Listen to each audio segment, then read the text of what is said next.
Hi everyone, my name is Nery and thank you for visiting my channel. In today's video, we're going to cover the difference between simple past tense and present perfect tense. If you're new to my channel, please don't forget to subscribe and hit the bell button in order to get updates on the new videos I upload.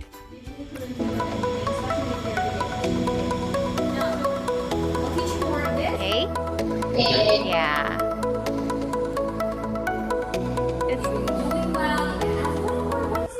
When it comes to learning English, tenses can be downright difficult to comprehend. So it won't come as a surprise that many of us make a mistake in structuring and using them in writing and speaking, especially if we're talking about simple past tense and present perfect tense. So in today's video, I'm going to help you deepen your understanding of these two tenses to help you speak and write more accurately. Let's begin our lesson with simple past tense. Simple past tense is one of the basic form of past tense in English. This is used to talk about an action that started and completed in the past.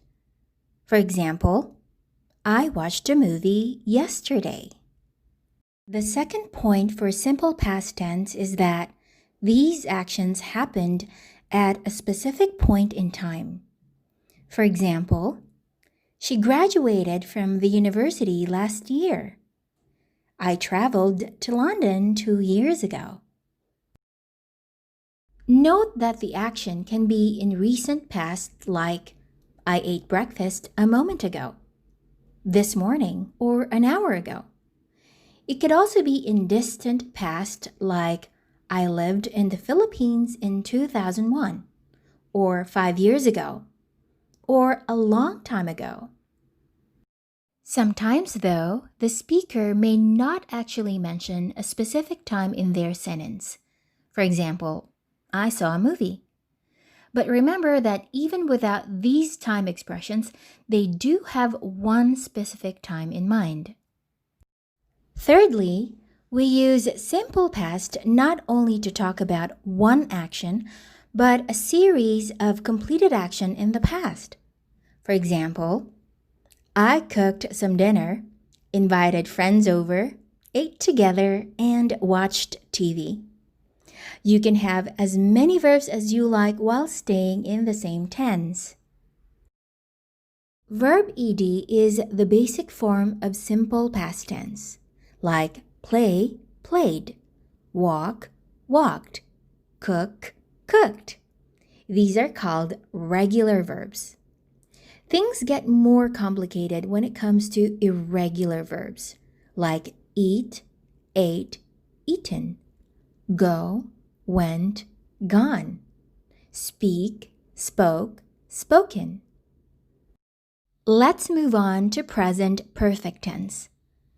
The present perfect tense has a few different uses. One of them is when you want to talk about or explain a life experience you had or you've never had. For example, I have eaten sushi. A key point to remember, though, for this tense is that this life experience happened at an unspecified or indefinite time before now. So, unlike simple past tense wherein time expressions are used, present perfect tense does not indicate when the action occurred or happened because it is unknown or unimportant. Number 2.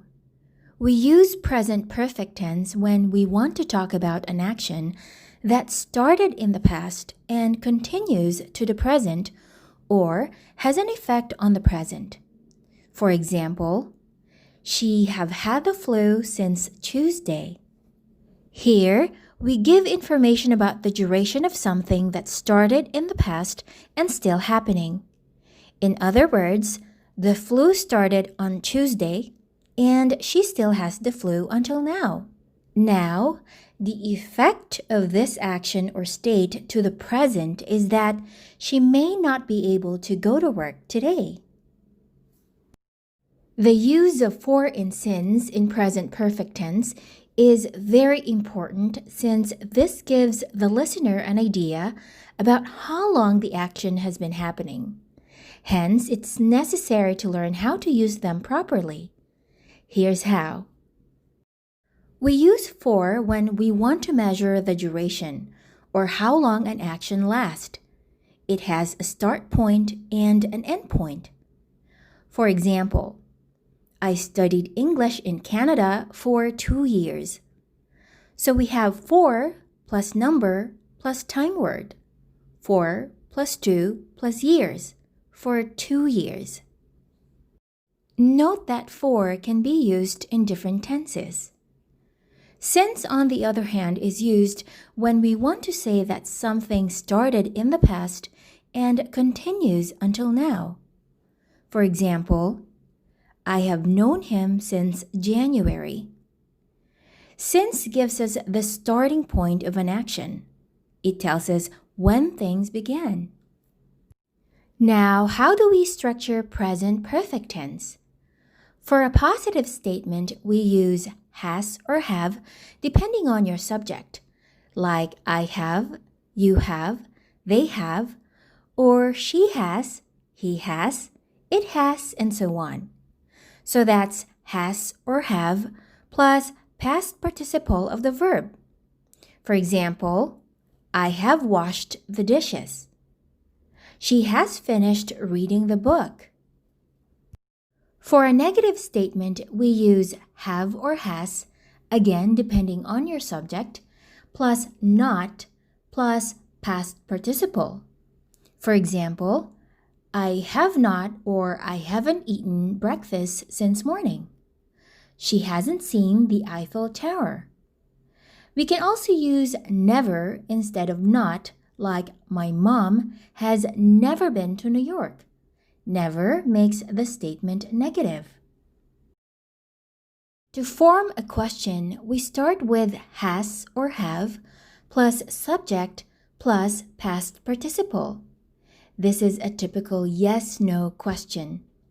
For example, has she visited her cousin? Have they sent the email? Sometimes we hear ever in present perfect tense question. For example, have you ever been to London? Ever in this case means at any time. So it's like saying, have you at any time been to London? Have you ever been to London? To further illustrate the difference between simple past and present perfect tense, let's look at these two examples. I visited my brother last week. I have visited my brother this week. Now, listen to this. We've learned that in simple past, we use this to talk about actions that were completed or finished at a specific time in the past. In this sentence, visited, the action, was completed when? Last week, which is in the past. And this action will not continue anymore today. It has no connection whatsoever to the present. Let's move on to present perfect tense. I have visited my brother this week. I told you earlier that we use present perfect tense to talk about life experiences. In this case, the experience was to visit my brother. Now, the time element this week tells us that this action is still in the present. Unlike simple past, last week, it means it's over. It's in the past. It's completed in the past. This one, this week, this action visited started sometime this week. We don't know when. It's unknown or unimportant. It doesn't matter. It started then and it still continues right at this moment. When using present perfect tense, it'll really help to remember that these actions that started in the past have some sort of connection or effect to the present. In this example, I've visited my brother this week. The effect could be like, I won't be able to see you for dinner because I visited my brother. Learning English can be very challenging to a lot of learners, and this could be because it may not be present in your own language. But there's one thing I realized though while learning English is that if you don't understand the concept behind these tenses, it can cause some sort of misunderstanding. I hope that in this video you've learned the difference between I loved you and I have loved you.